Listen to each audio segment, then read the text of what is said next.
നമസ്കാരം, ന്യൂസ് വേൾഡിലേക്ക് സ്വാഗതം. ബോളിവുഡ് സ്റ്റൈൽ ബ്യൂട്ടിയായി മലയാളി പ്രേക്ഷകരെ വിസ്മയിപ്പിച്ച നടിയാണ് പ്രയാഗ മാർട്ടിൻ. വ്യക്തിജീവിതത്തെക്കുറിച്ചും സിനിമ എന്ന തന്റെ പ്രൊഫഷനെ കുറിച്ചും തന്റേതായ കാഴ്ചപ്പാട് പങ്കുവെക്കുകയാണ് താരം. വീട്ടിൽ ഞാൻ ഒറ്റമോളാണ്. എനിക്ക് എത്ര വേണമെങ്കിലും കുട്ടിക്കളി കളിക്കാം. ഞാൻ എന്ത് ചെയ്താലും ആരും എന്നെ ജഡ്ജ് ചെയ്യില്ല.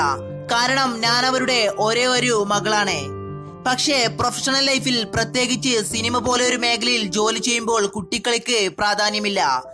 എന്റേത് ഒരു സീരിയസ് പ്രൊഫഷനാണ്. ബഹുമാനം ലഭിക്കേണ്ട ജോലിയാണ്. അവിടെയാണ് ഗിവ് റെസ്പെക്ട് ടേക്ക് റെസ്പെക്ട് എന്നത് പൂർവാധികം ശക്തമാവുന്നത്.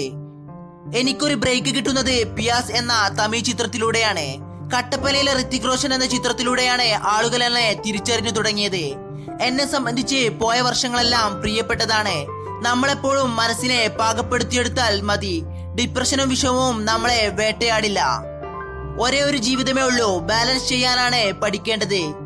ഇപ്പോൾ തന്നെ നമ്മുടെ ജീവിതം പ്രീ കോവിഡ് എന്നും പോസ്റ്റ് കോവിഡും എന്നുമല്ലേ അറിയപ്പെടുന്നത്. പ്രയാഗ ഒരു മാഗസിൻ നൽകിയ അഭിമുഖത്തിലാണ് ഇക്കാര്യങ്ങൾ വെളിപ്പെടുത്തിയത്. എന്നാൽ നിരവധി സന്ദർഭങ്ങളിൽ ഒരുപാട് ട്രോളുകൾ വാരിക്കൂട്ടിയ താരമാണ് പ്രയാഗ മാർട്ടിൻ. കൂടുതൽ വാർത്തകൾക്കും വിശേഷങ്ങൾക്കും വേണ്ടി ഞങ്ങളുടെ ഈ ചാനൽ ഇപ്പോൾ തന്നെ സന്ദർശിക്കൂ, സബ്സ്ക്രൈബ് ചെയ്യൂ.